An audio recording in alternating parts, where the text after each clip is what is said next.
21. ročník hasičskej súťaže sa konal v sobotu 14. septembra v areále prvej základnej školy. Počasie dobrovoľným hasičom vôbec neprijalo, ale súťaž bola i tak vydarená. My sme to tu pripravovali od rána od 8 hodiny, vymeriavali dráhu a počas toho, jak sme to pripravovali, volali niektoré týmy, že či vôbec sa tá súťaž koná alebo nekoná. Každému sme povedali, že sa koná, tak aj prišli, čo sa prihlásili. My sme zabezpečili k bufetom a dali sme jeden stan na sedenie, aby boli trošku aspoň krytí. Ani počasie nezabránilo mnohým hasičským družstvám zúčastniť sa senickej súťaže. V porovnaní s minulým rokom bolo súťažných družstiev oveľa viac, a to vďaka družstvám z ligy IKHL. IKHL liga je zložená z družstiev z Trenčianskeho kraja. Táto liga má i svoje špecifické pravidlá, ktorým sa Seničania prispôsobili. Jednou zo zmien sú aj iné nástrekové terče.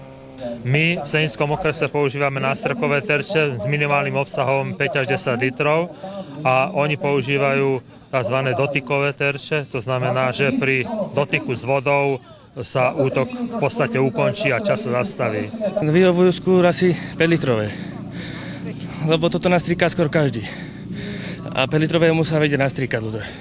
Keďže súťažilo necelých 30 tímov, aj konkurencia bola obrovská. Senickým ženám 2 sa nepodarilo prebojovať do najlepšej päťky. Šancu im zmarila technika. No, nič moc. Aj si mala nejaký problém? Áno, skapala mi mašina. Nešla mi naštartovať. Teda naštartovala a potom skapala, no. Mali byť možno pekný čas, ale bohužiaľ zlyhala mašina a tým sa to odzrkadlilo na výslednom čase.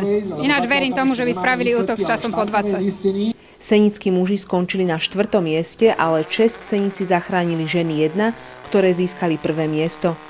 Spomedzi mužov bol najlepší tím z Kútov. Treba pripomenúť, že súťažný útok závisí veľakrát aj od šťastia. Nevyšiel nám dobre útok. Šmykli sme sa, body tu dosť bolo.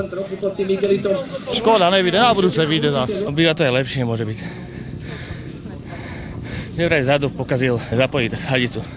Budúci ročník hasičskej súťaže o pohár primátora mesta sa bude niesť v duchu nových pravidiel, a to pravidiel ligy IKHL.